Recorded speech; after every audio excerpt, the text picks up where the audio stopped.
Julio Cor Maginay from Iligan City. Not my mind, but in your light I suddenly see.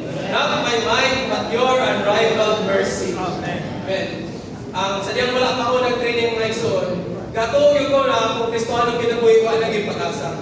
Ngayon yung ko na kung sa bulakbol, mga igsoon kinabuhi, bulakbol ko sa Christian life. Kumatay na ko, alin yung ko mutubo sa kinabuhi. Pero dili dito akong kakayahan. Dili ko akong kabubuton. Pinaagi ko sa Ginoo na madala ko niya diya sa panagkatiko. Kaya akong pusod sa kuha ng pagalingan, wala dito yung kakayahan. Pero pinaagi niya siyang grasya kaluoy. Madala gidenta diha sa pagtubo sa kinabuhi. Karon pagsulod na ko sa training, sa diyang nagdugay ang training, kakantay ko na, muna nagkamahok mo ng kinaya, muna nagkalala ka ng sitwasyon, pero dili mo ang sitwasyon mga igsoon.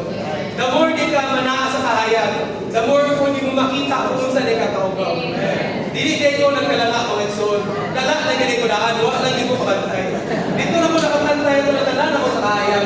Wala pinagi siyang kahayag, makita na ito itong sitwasyon. Makita na ito kung unsa sa kalooy. Pero pinagi siyang grasya kalooy. Di na ko ito makadulo mayo sa Ginoo. Kaya ang kalooy o grasya naghatag sa Ginoo, makabuhat sa tuwa na mapa-concentrate na ito pag-uliyon niya kaniya. So, pag-uliyon, pag ko pag-uliyon, ano ako sa training? Wala akong pag-uliyon, nabansay ko, o pag-uliyon, nag-enjoy ko sa Ginoo. Pero dito na ako nakita, na pagpakita sa Ginoo sa kuwa, akong gihala daw pag-uliyon niya. Sama ni Abraham na pagpakita ni Jehovah siya. Una, wala maging siya naghalat sa pag-uliyon. Niya aking pagkatulong, pagpakita, ayan pa siya naghalat sa pag-uliyon. Mga igsoon, kung wala pa nga kita naghalat sa pag-uliyon, ay kamalata, dilig na ulahin. Pagpakita o pagpakita kinagino.